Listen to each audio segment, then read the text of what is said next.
सबको मेरी राम राम। शिवरात्रि की आप सबको बहुत बहुत बधाई हो। पिछली बार आपने सुना कि विभीषण अपने बड़े भाई रावण को बहुत समझाता है कि आप राम से वैर छोड़ दें। अब आगे विभीषण रावण को समझाता है कि राम का नाम तीनों तापों का नाश करने वाला है, यानी दैहिक, दैविक और भौतिक।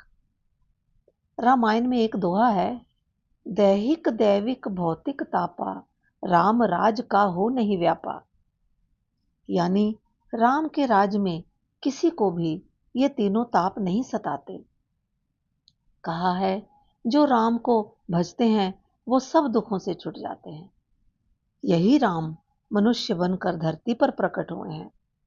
मैं आपसे बार बार विनती करता हूं कि आप राम से वैर छोड़कर उनका भजन करें।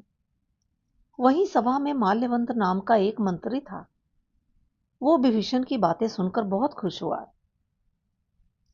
माल्यवंत भी रावण को कहने लगा कि जो विभीषण कह रहे हैं सही कह रहे हैं, आप उनकी बात मान लें। यह सुनकर रावण को बहुत गुस्सा आता है। कहता है, ये दोनों मूर्ख शत्रु की बड़ाई करने में लगे हैं, इन्हें सभा से बाहर निकालो। यह सुनकर माल्यवंत अपने घर लौट जाते हैं।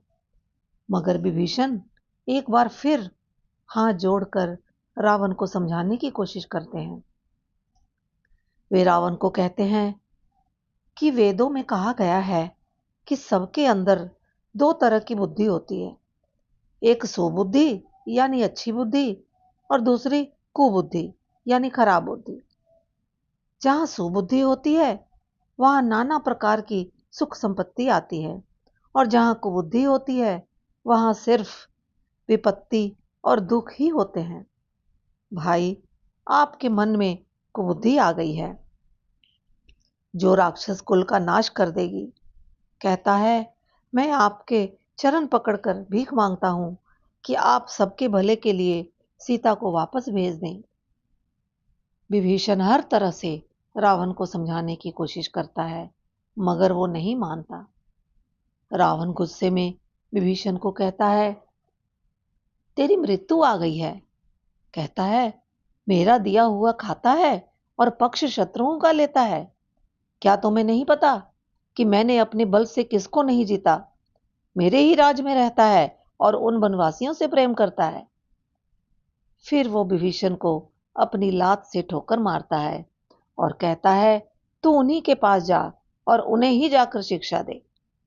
रावण के ठोकर मारने पर भी विभीषण उनके पैर नहीं छोड़ता। कहता है, भाई, आप मेरे पिता के समान हैं। आपने मुझे ठोकर मारी, मगर मुझे जरा भी बुरा नहीं लगा। अब भी मैं यही कहता हूं कि आपका भला राम को भजने में ही है। शिव जी कहते हैं, हे उमा, अच्छे लोगों की यही पहचान होती है कि जो उनके साथ बुरा करते हैं वो उनकी भी भलाई ही सोचते हैं और करते हैं। अब विभीषण अपने मंत्रियों को लेकर आकाश मार्ग से राम जी के पास चल देते हैं और सबको सुना सुना कर जोर जोर से बोलते हैं कि हे रावण, तुम्हारी सभा काल के वश है।